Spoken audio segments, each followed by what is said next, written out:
Ba-dum-bum-bum-bum. Ba-na. Ba-na-na-na-na. Why? Why do I always have to have a soundtrack to my life? I don't know. I don't fucking know. Oh, what is wrong with my brain? Okay.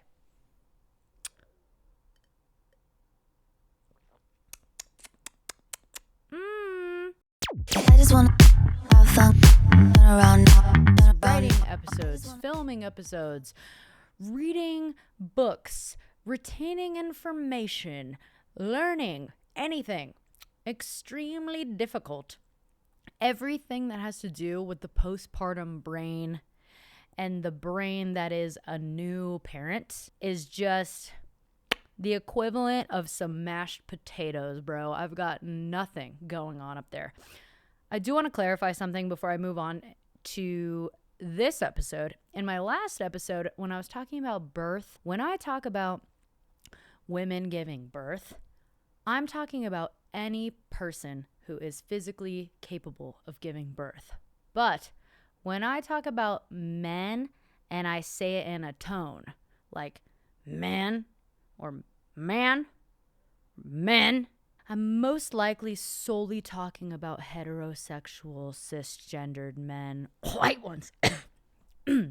Most likely, just to clarify. But welcome to part 2 where I have no brain. So we'll see how this episode goes. This is how every episode has felt for me. I will sit here and be in front of a camera and just draw a complete blank. Yes, do I have a script to a certain degree in front of me? Yes. Do I want to just be like reading a straight script all the time? No, especially for the people who are watching visually. I'm sorry that I constantly look down and I'm reading, but I truly don't have a brain anymore. Postpartum and being a mom to a toddler has completely taken every ounce of juice that I have up there.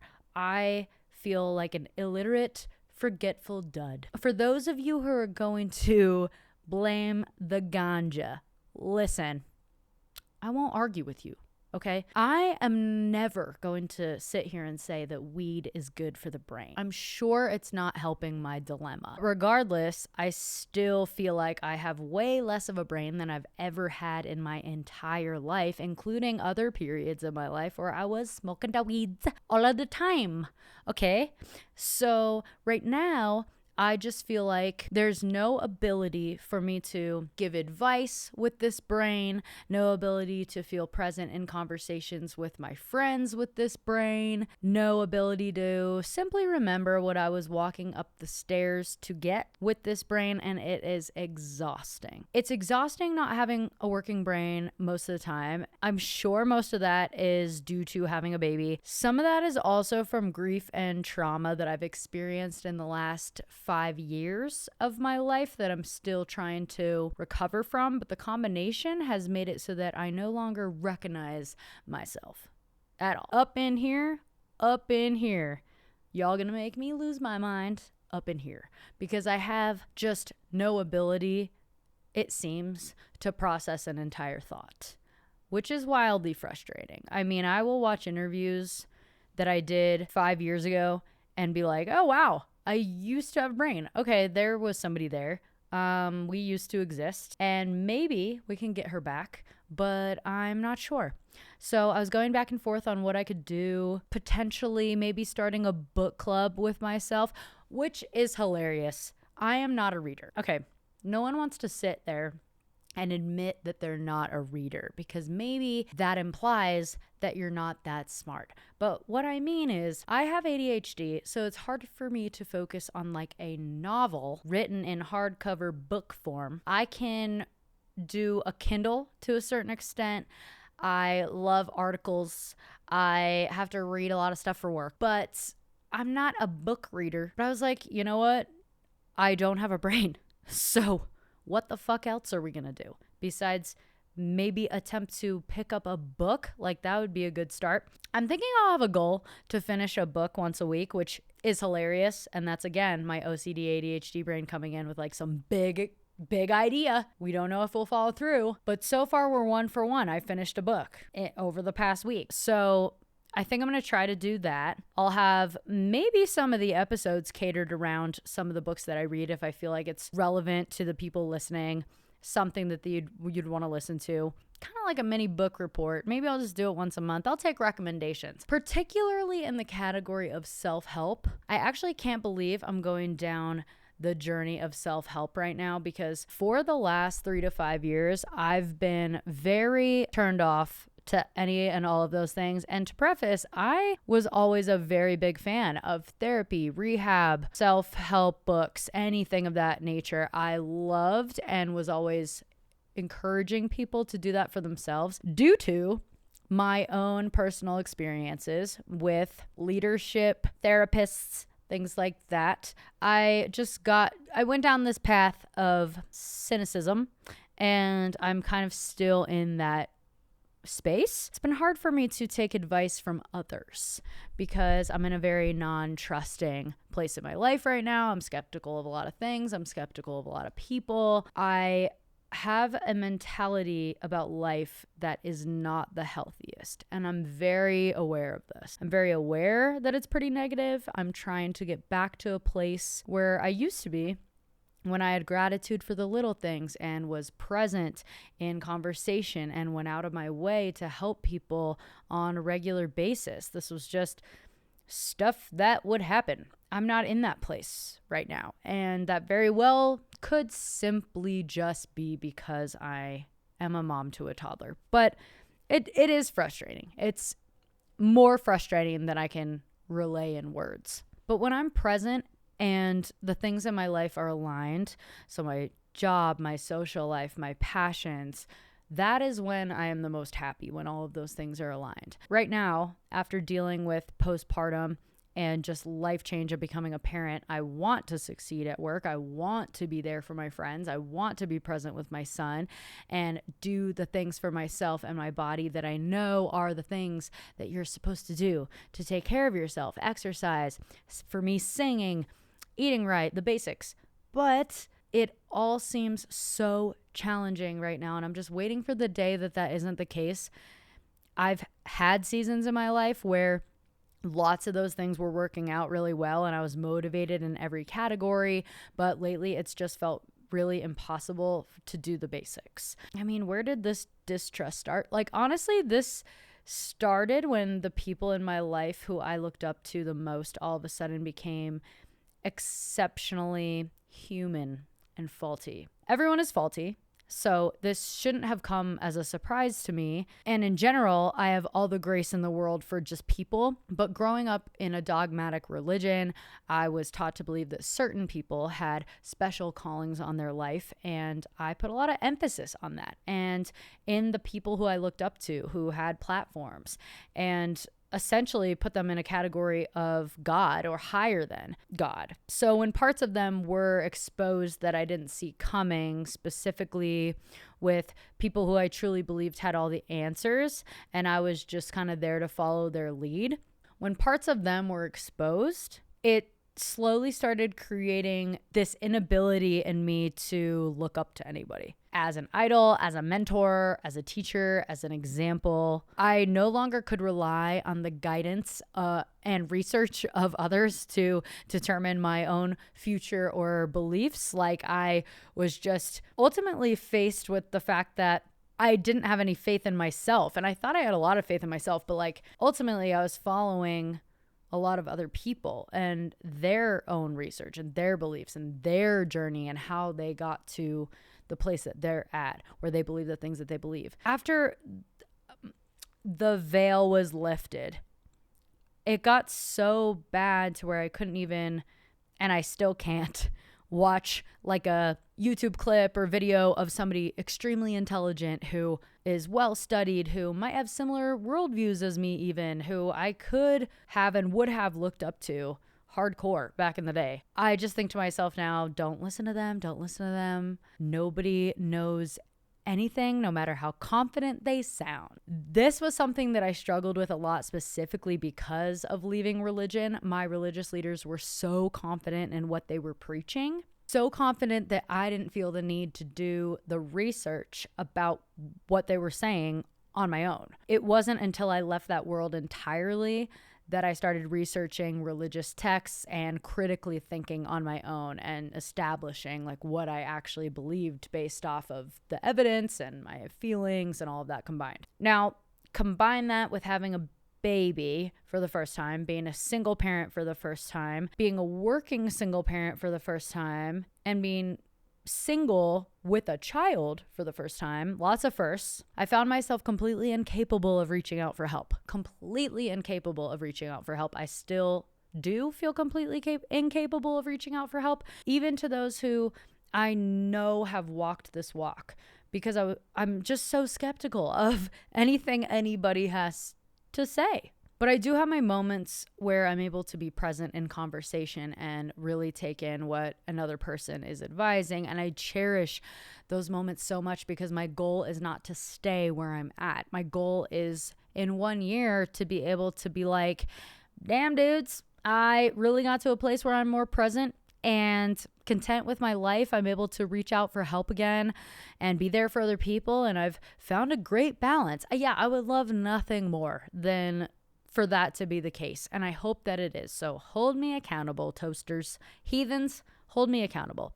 So much of me wanted to wait till I got my brain back, in quotes, to start even this podcast, because I truly did not think I'd be able to hold down a conversation with myself, which that is hard. Just sitting here talking to a camera, it's really fucking awkward, dude. Like, to the people who this comes naturally to, good for them. Doesn't come naturally to me. Talking to another person is a little bit easier, but even when I thought about bringing guests on for an interview, I would just worry about them coming on and then my brain drawing a complete blank mid-interview.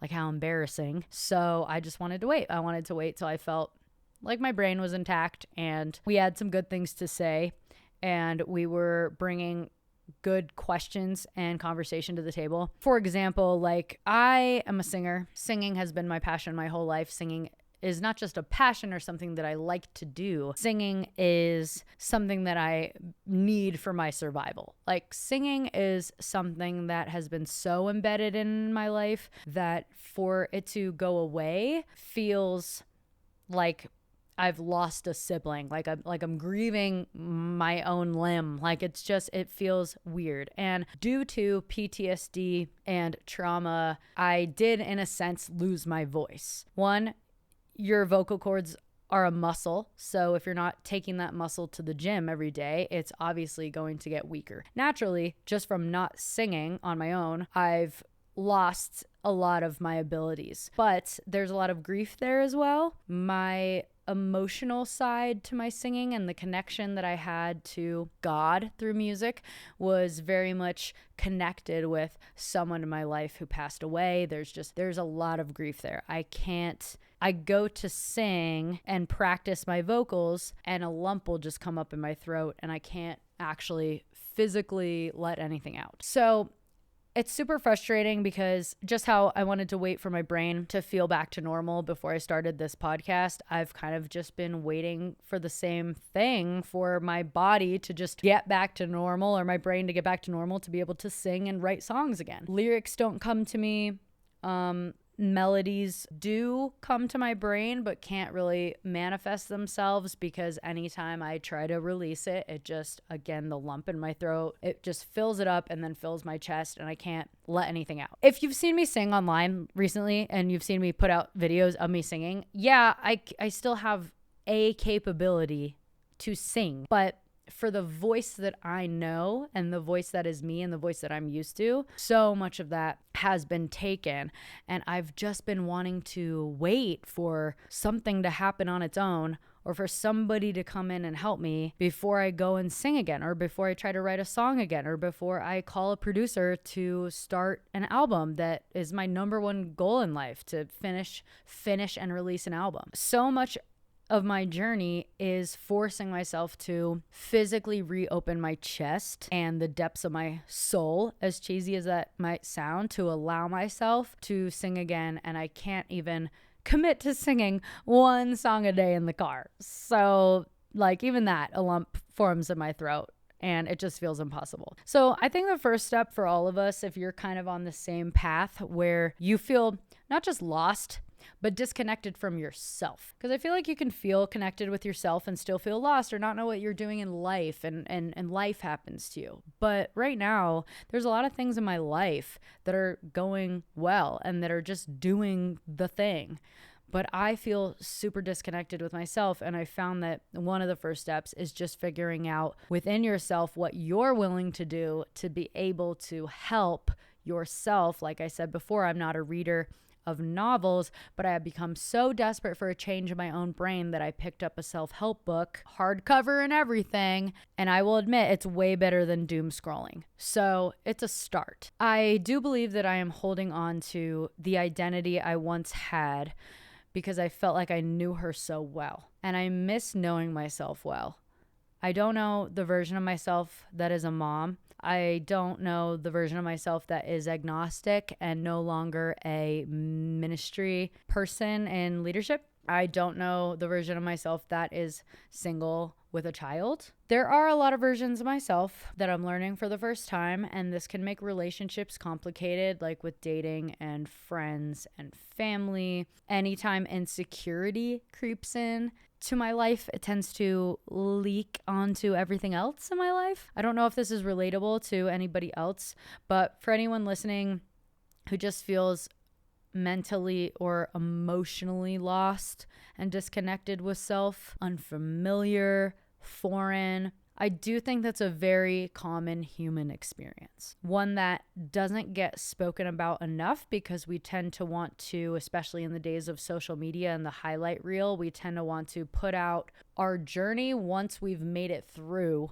but we don't like putting out our journey when we're in it. And to be honest, this was me, but not anymore. I just realized that I could die tomorrow, and if I waited for myself to feel okay enough to help myself, I would just wither away and become a shell of a human. So I promise to share the journey, not just the end result, with you all. And hopefully that turns into something, because I feel like this episode is so serious. I'm like sitting here about to wrap up this episode and I'm like, we've been so serious this entire time. I did not even drop a story. I'm so sorry. I'll make the next one like way lighter and entertaining. But I do want to try to commit to being vulnerable again. That is something that that's so funny that I'm cringing at this right now, because it's something that I've been my entire life. I've been outwardly vulnerable or publicly vulnerable my whole life. I've always utilized, even before social media, just the ability to use a platform to share a story that then resonates with somebody or is something that someone can find relatable. So I want to get back to myself. I would love to see myself back on a stage again singing, and really singing, not half-ass singing like I have been doing for the past 5 years, but really singing with my whole heart and soul. I'm sharing this, even though these are my own personal goals and has nothing to do with whoever's listening. I'm sharing this because maybe it gives a little insight into just the day-to-day reality of how hard things can be, goals can be to accomplish. As I'm doing this podcast, maybe you're somebody who wants to start a podcast too, and you've been thinking about it for years, just like I was, and you have your little things that you need to make sure are in alignment before you start, like having somebody help you with the tech side, or making sure that you have guests line up for a year. Whatever it may be that's blocking you from doing the thing that you want to do, take my advice or don't. But I don't think that waiting till you feel like it's the right move is the move. I think there's so much more power in sharing the vulnerable moment with everybody else, because otherwise everybody else is just sitting here looking at other success, other people thriving, other people having happiness, seeing joy, and they're just like, how do I get there? What did they do to get there, to be like that? And instead, we should just share what we've learned and what we're experiencing with each other so that we can move forward into the future together and help each other just as like human to human. We shouldn't gatekeep things like that. And I feel like what I'm giving right now is not advice. It's not like this abundance of knowledge and experience and advice that I now have due to that experience. No, I may have been able to start a podcast like that a few years ago, but right now I've been just hit with so many life-altering things in the last 5 years that I don't really have the option to pretend like I've come full circle and have it all figured out and now I have all this advice to present. And I don't think I'll ever be that anymore.